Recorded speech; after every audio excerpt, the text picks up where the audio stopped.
nhớ trong ý trong này thì cái tên mình trả mong số lên thiết số từ trong xuyên đầu nu nọ cụ tàu tất cả mua sẽ hở tuần chi này lúc đó hiện nu ở trình kiến hình cụ cho ý từ cử lý cho ở nửa lò mù hay trong plau ở hiện tạiท่านได้ผลว่าปอนเราcho ở trong đây nó nửa tất cả tàu trâu thầu xong ốp hạ xa thầu lúc trâu liên tục mình thi plau nửa lò trong nó lò lù mì cả là hoa civil case on appeal lấy đó trong nó do trong plau cũ đó là lấy mùa appeal là tất cả mua hay chú mùa trâu hậu sản share là sản lo ít việc của cái từ cử lý cho là từ attorney nữ là kia còn đầu chăn là bút này đó là lúc đó từ attorney nữ luôn bị hoa Herman Franck của thọ chỉ là nên họ của hay equal lu mong equal lu mê cả như là nên sao xả lý cả.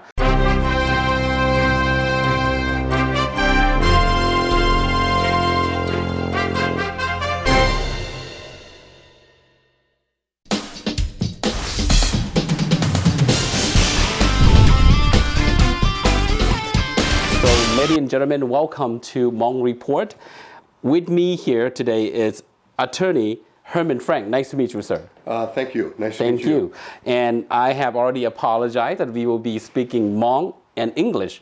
Though I call it Hmonglish, it's not the term. So we will be speaking real Hmong and real English. So welcome for spend your time with us tonight. We asked quite a few questions about the case that you are handling right now. So why don't you start telling us a little bit about yourself, how you get involved into this case, and so on and so forth. Thank you, and thank you for having me here today.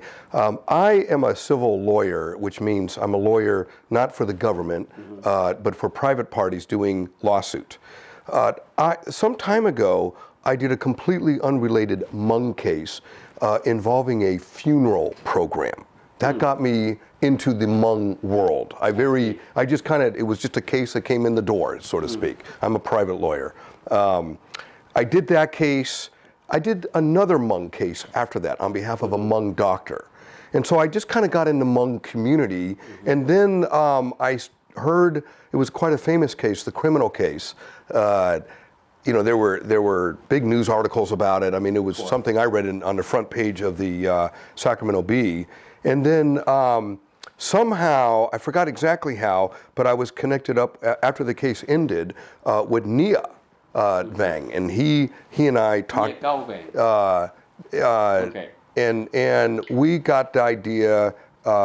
My background as a lawyer has included civil rights lawsuits and lawsuits against the government, which is its own little specialized area. A lot of people don't want to sue the government because it's a hard thing to do. It's hard to win, but they can be won. That has been my experience. So I decided to investigate whether we had any kind of civil recourse after they won the criminal case to do a civil lawsuit, which we call malicious prosecution, but we have to put it, to get it into federal court, into a kind of a different name. But roughly speaking, it means when you bring a case against somebody and you know it is a false case. It's kind of a knowingly false case. And they call it without probable cause and malicious, which means you do it with the intent to injure somebody. So that was basically the case that we filed. Okay, now because we have quite a few questions to ask you today, kind of important. Now, what specifically this case involving and whom is your clients that you are representing? Well, we have of all the people that were brought to court in what I call the first case, which is the criminal case. Sure. And I'd like to clarify, I was not involved in the criminal case. Okay. And let's clarify, the original case is between the United States and Harrison Jack or Jeremy Powell and the other defendants, correct? Correct. Okay. Some of those defendants came forward to do the civil case. Okay. Some of them did not. It was kind of a decision that was made. Some said yes, some said no. And so we brought together a kind of a subgroup of them, but also in that subgroup, we brought their wives. So we have the people that spent about over 4 months in jail while the case was pending, and then it got dismissed and they got out of jail. And I also allege that not only did they suffer, but their wives suffered as well, because the wives kind of lost their husbands for that period. Can you tell us who are they? I have their names right here. Yeah. It is Nia Cao Vang. I'm sorry if I don't pronounce these right. XIONG. Okay. David Vang, Chang Yang, Chu Hui Vang, and Pang Her. Okay. Well, so in Hmong would be Nia Cao Va and Chao Zhang, and then David Vang and Chang Yang and Chu Hu Vang and Pang Her. Okay. Right. Okay. And these are the people bringing the case. The people we sued are Stephen Decker. He is the involved agent with alcohol, tobacco, firearms, explosives. Okay. B.T. Todd Jones is the director of ATFE and the United States of America. They are the defendants. Okay, so they are the defendants.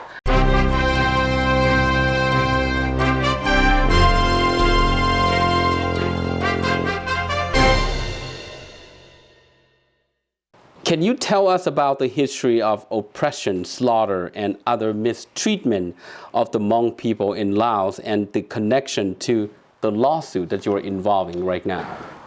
Well, what I learned, and I have to first tell you, as a kind of like an American, most of us Americans, we don't know anything about Hmong. Like Hmong what? We don't know who they are, where they're from, what they do, what their culture is, their religion, their thinking, anything.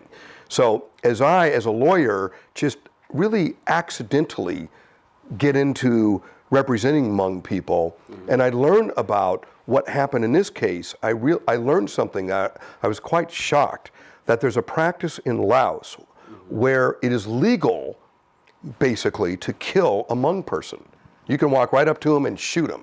And from what I've learned, there are quite a few examples of people getting killed, or also they are raping women, and they're also torturing people.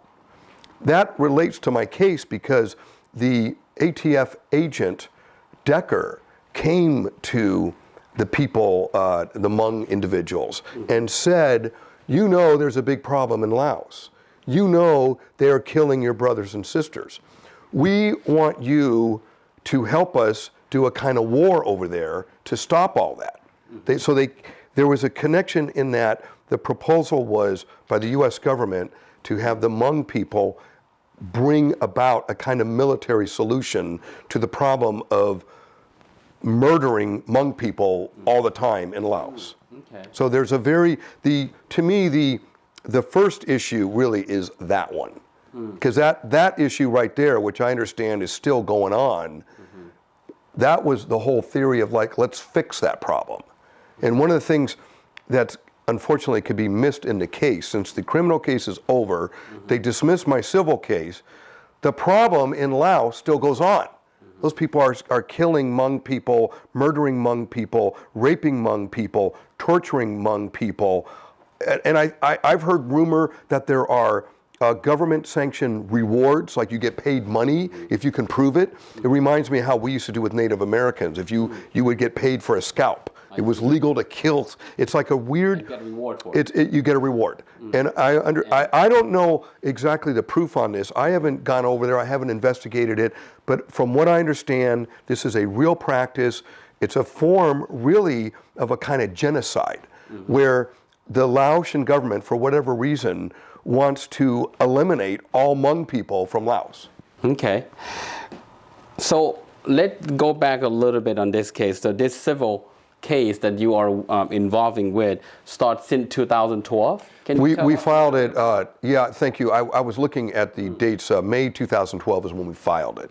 And what happens in a civil process, the plaintiff or the people bringing the case hire a lawyer, that's me, and we prepare a charging document which is called a complaint. And in the complaint, we alleged that the criminal case that was brought violated certain constitutional rights. And we allege it as a Federal Civil Rights Act case and something called a Bivens action. It's based on a case called Bivens, which basically allows you to sue the federal government for violation of the Constitution. I see. We also alleged a group of what are called sort of common law state law claims, the main of which is malicious prosecution. We filed that case we had to serve Mr. Decker, which I did myself. It was very interesting how that happened, because he's a roving agent with no location. And try to serve that guy, he's undercover. So I ended up giving it to someone who gave it to someone who gave it to him, and it then went to the Department of Justice, and then they accepted it. So we got him in the case. So Mr. Decker was deemed served, even though I could never find him. I kind of said, how can I find him? And with that, you have a coming up court date on the 14th, which in San Francisco, and you started in Sacramento. Can you tell why the case is now moved to San Francisco instead of remaining in the courthouse? They do have federal court in Sacramento, aren't they? We filed it in federal court in Sacramento. It's called, the name of the court is United States District Court for the Eastern District of California. So that's a federal court. And that's the same court where the criminal case was brought. Same place, okay? And it's kind of a nice karma circle there, okay? So, and the U.S. Attorney's Office is right in that building, so they're dealing with the case. So they dealt with, you know, all this stuff. The federal judge on my civil case dismissed it. What happened were the defendants, Mr. Decker and the USA, they filed a kind of motion called motion to dismiss. And in the exactly the motion asked to dismiss the whole original case. Is same that idea. Same idea. Same idea. One of them is in a criminal case, the other one's in a civil case, but it's the same idea. So they filed on the grounds primarily that the criminal case did not result in a finding that the defendants in the criminal case were what's called factually innocent. So the standard that they say I have to show is a finding of factual innocence. And the problem is they are factually innocent, but they never were allowed their day in court because the judge dismissed the case. So you don't, if the judge had let the case go to trial and the U.S. attorney let it go to trial, they could have then proven their factual innocence. But I want to hopefully get the judges to agree on appeal that it is this case right now where they can prove their factual innocence. Let them do that. You want to prove that we're factually innocent? Let us do that, because that chance was taken away from them. Once the case was dismissed, we appealed it. The appellate court is in San Francisco. And it's called the United States Court of Appeals for the Ninth Circuit. That's located in San Francisco. Okay, and that's why you are going down there on the 14th. What happened was we file an appeal, you file an opening brief, and that's the document I have here. This is our brief on appeal. The defendants get to file their brief. We file a reply brief, and then the court sets it for hearing. Okay. And that's what we have this week. At long last, this has been going, we've been waiting a long time. So it's now our turn in court. That's good. That's good for your client, of course. And, Yes. and perhaps we'll have a day in court, at least with a hearing.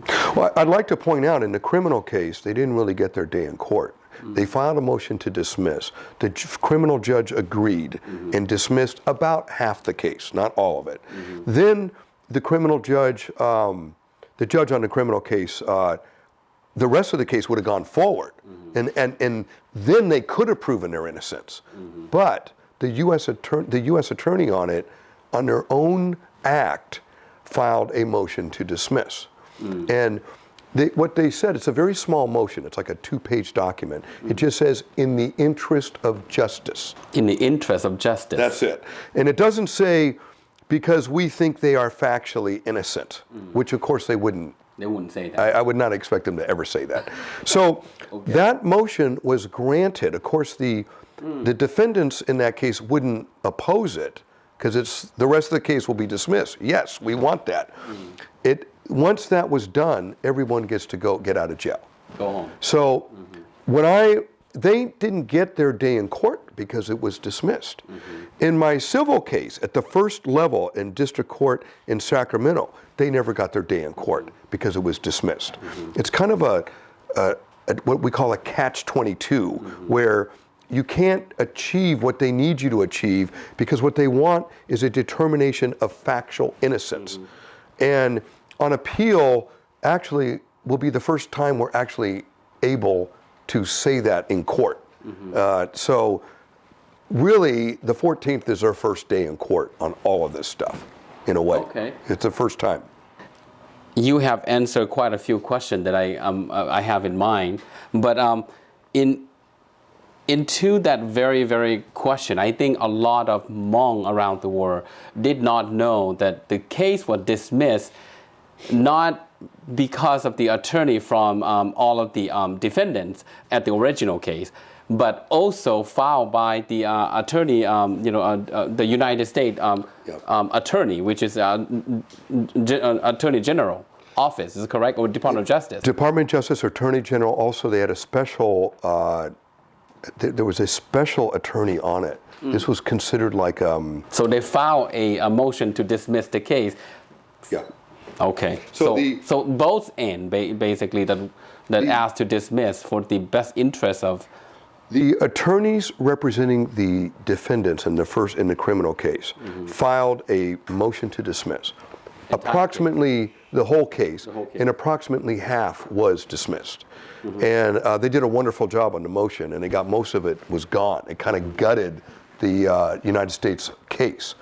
And then after that, the United States attorney, the lawyers representing the U.S. government, they filed their own motion to dismiss the rest. Yeah. And it's an amazing story right there, because it's kind of like, if you can imagine making this kind of big case, you are illegally waging a war on Laos. Sure. That's kind of the case, all right? And then to say, never mind. Forget it. Oh, sorry, we got it all wrong. And they're not really saying they got it wrong, but for them to walk away from that, I mean, if they truly thought they were guilty of that, they would not have walked away from it. Sure. I mean, they couldn't have. Now, with that said, what did the judge on the original case say about the dismissing of? What he had to do, first of all, the dismissal was of what's called the indictment, which is the criminal complaint. Like I just told you, in a civil case, I file something called a complaint. In the federal matter, they call it an indictment. And it's basically a charging document. It says, we accuse you of doing the following. The judge looked at what was alleged and found that there was no military enterprise, which is kind of a collection of people. Like when you think military, you think people in a uniform, organized, disciplined, and even, sometimes the definition is getting odd, because you can have people that don't have a uniform, and yet they're acting together. The judge found that there was no allegation of an actual military enterprise. Therefore, he agreed with that. And what I have tried to convince the court and the Court of Appeals is that I should point out the indictment was amended one time already. So there was what's called a superseding indictment. They know the law on this, the government. They know what they got to put in there. It wasn't like the judge came up with a ruling that, oh my God, we didn't know that. We didn't know we needed that in there. There is a procedure in court. If the judge says, you need to say something, and you didn't say it, you can ask the judge, oh, sorry, let me say it, and I will say it, and I have facts to back it up, and the judge will let you do it. Rare will be the day when a judge says no to that. They didn't ask to do it.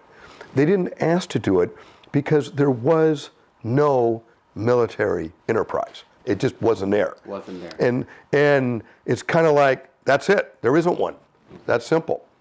That's why I'm claiming they are factually innocent. Once you get rid of that, there's no case. There's nothing else. Yeah, that was my idea. Okay. But so far we're not winning. That is a problem. So okay. What do you expect the outcome of the civil case that you are involving right now? What I'm hoping the Court of Appeals will do is let them have their day in court. You want them to show factual innocence? No problem. Give us a trial, and we will show factual innocence. That's what I'm asking for. Okay. Let us present our case to a jury. And every one of them, each of my clients, they have a different story about how they were brought to this case. So that it's not all the same. Each one is making a movie, was making a documentary, and they found him. And it's kind of like they came to him, they came to the Hmong people as the U.S. government, not as a non-government person. It's kind of like a defense to this case is if the U.S. government comes to you and says, we want to do a war, please help us. Or we're in a war, please help us. Well, we all know this is the history of the Hmong people. The CIA asked exactly that during the Vietnam War. And the Hmong people said yes. And I might add, they said yes to an amazing, a very bad proposal. Go into that jungle and kill dangerous people. For what? And if I were the Hmong, I'm amazed the Hmong people said yes. I got to tell you, what do they owe USA? Nothing, right? But they said yes, and they did it. That was start of the whole thing. Well, when the federal government comes to the Hmong people and says, will you fight a war for us? See, if the federal government came to me, I would say, oh, get real. I don't know anything about being a soldier, about military operation. Why are you asking me? When they come to the Hmong people, they take it seriously because they did it before. There's a history. When they came to them, they didn't come undercover. I am not with the government. I'm just some rogue guy, but I want to start a war and I'll bankroll you. That's not how it came. It came forward as, I'm with the U.S. government. It's like that sign, Uncle Sam wants you. This guy said, we want you again. And they were thinking, well, hey, we're here for you. What is it you want us to do? Right.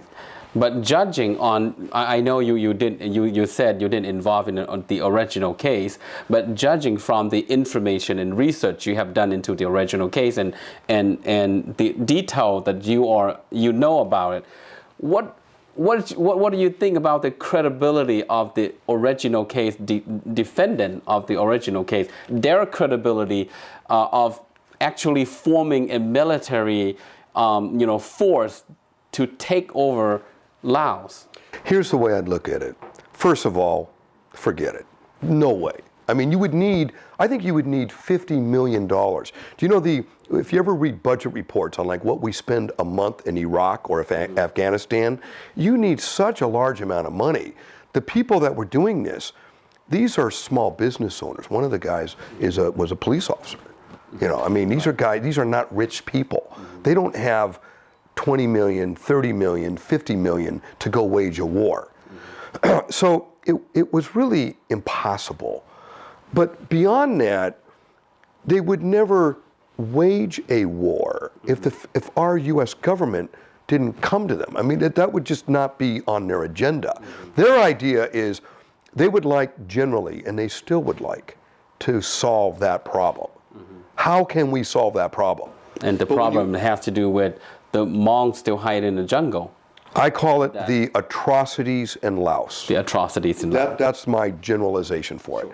And when you think about how can we solve that problem, nobody would put on the list, let's start a war against Laos. I mean, it's an incredible, I mean, you'd have to be weird, so no.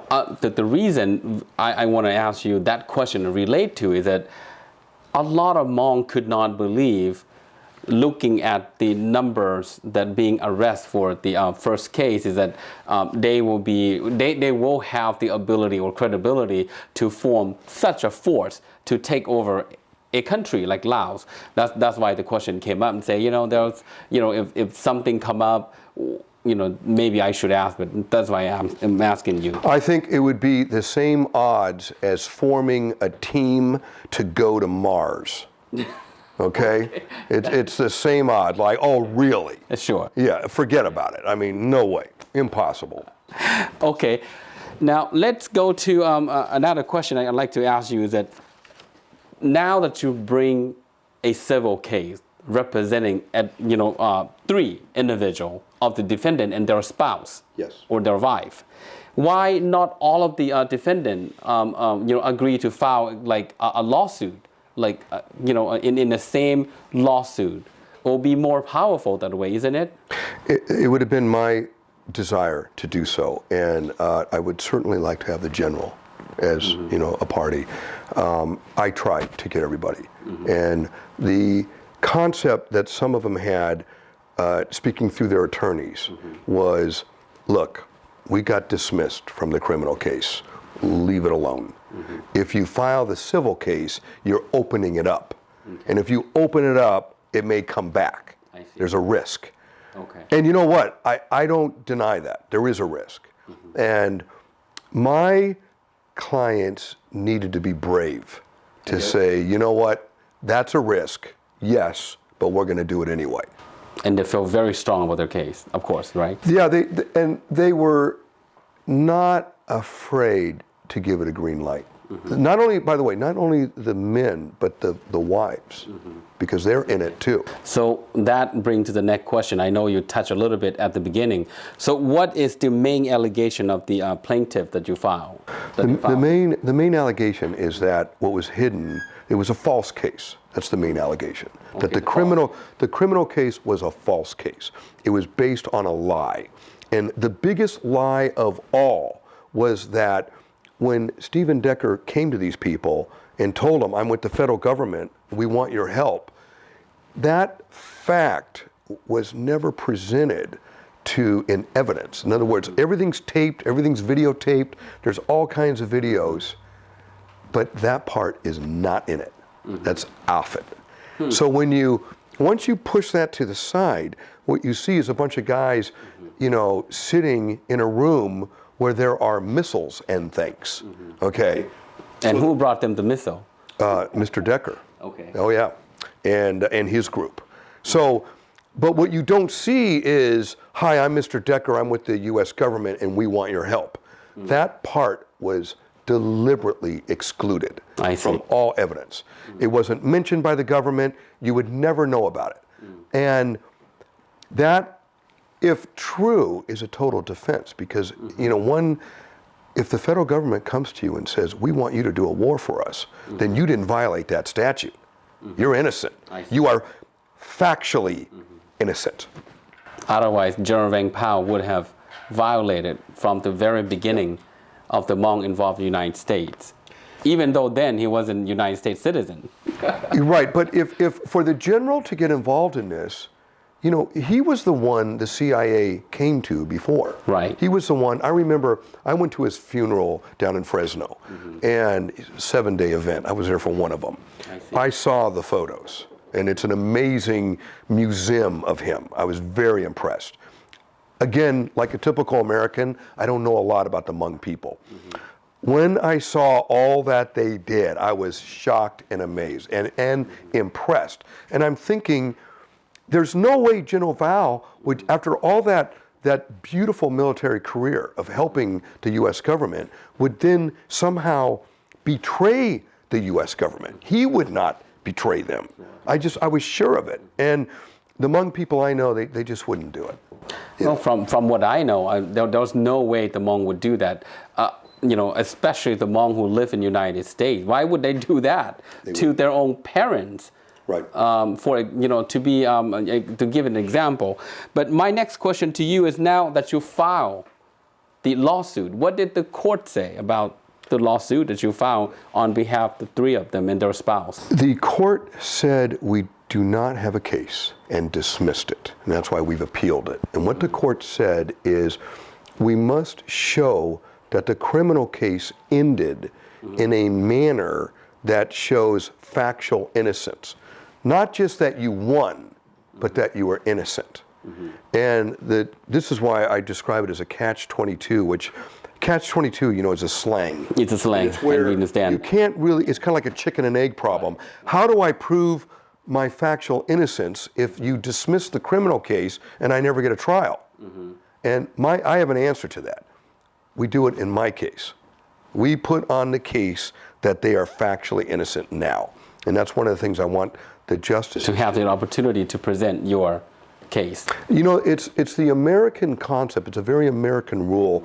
We call it your day in court. That's what we call it. your day in court. Your day in court. And they never got that in that case. And you want to have their day in court. That's what I'm looking for. Okay. And that is the appeal court.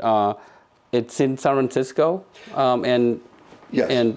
And you did say it earlier, it's the Ninth Circuit Court of Appeal in San Francisco. So when you're going down there on the 14th, my question would be, do you also bring your clients with you, or just you there to present the case on the hearings, or how will it work? Well, first of all, courts in America are public. That's the first thing. So anybody can go. Anybody can go. I will tell you. Go after Yes, media? you may go. I will tell you, though, they have certain rules about, first of all, there aren't that many seats. It's not like a gigantic room. And I don't know how many seats. There are going to be a lot of people there, so it's just sort of hit and miss. You get there, you get a seat. Media is a different issue. You can... We can't ask. You can be there and just listen like any citizen, but you can't film. Yeah. They're not going to let you film. No, we already asked. Yeah, and you have to... What will happen is there's going to be 3 new judges who will look at this. 3 new judges. And those judges are higher. It's a higher court. And if they agree, they can, with me, they can reverse it, which means undo it, and send it back down, send it back to Sacramento, and let us have that day in court. So that's what we're asking for. So it's, say if the 3 new judges agree and they send the case back, would the 3 defendants that you represent also risk their case that perhaps? Oh, then we go back and do it. Then we can present our case to a civil jury. Okay. That's what it means. Okay. And we can prove factual innocence at long last. At long last, waiting for. Yeah, finally. So when you in San Francisco on the 14th, what will be your main argument for the appeal? That the determination of factual innocence should be made in this case. And let us go to trial to show. And that pretty much what you're asking for. That's what we're asking for. Okay. Right. Well, what I told the judges, I get it. You got to show you're innocent. I don't mind that. That's a fair requirement. Let us prove it. Okay? That's our burden of proof. Let us do it. Well, Mr. Franck, let's take a little break, and when we come back, I'd like to ask you a few more questions about your appeal case. Very well. And perhaps we'll touch a little bit about the history of the original case, so get our audience and especially among folks who are watching not just in the United States, but all over the world, also understand where we come from and why the lawsuit and the appeal case is now in San Francisco, and perhaps what's the expect of the outcome. So we'll be right back.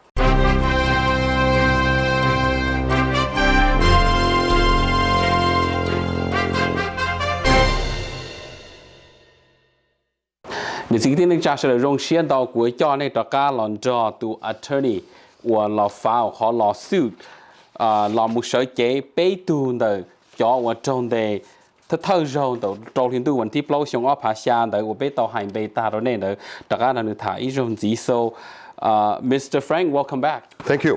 Let's talk a little bit more about the appeal hearing court on the 14th of May in San Francisco. Can you tell us a little bit whether or not if the public can be there and where the address and perhaps if they wanted to have the chance to sit in a courtroom? The public is allowed to come to any court in USA. It's 95 7th Street, which is Mission and 7th. There's parking around there. It's not so easy to find parking. Okay. The only thing I would tell you is that there are only so many seats there. And when they're full, they're full. So the court... Do they need a call first? Or? No, they just show up. They show up? Yeah. Okay. But I also want to tell everyone that even if you can't get in, you could be there. And just being there is good.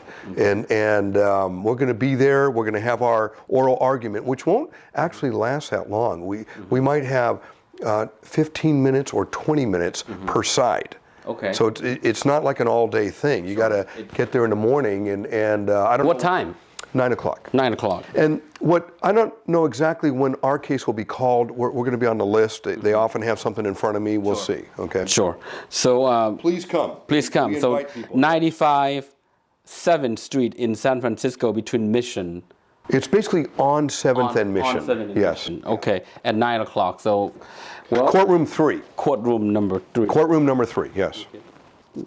When you filed the lawsuit, with the appeal in San Francisco, did you hear any, response from the government? Anything from the other side about your lawsuit?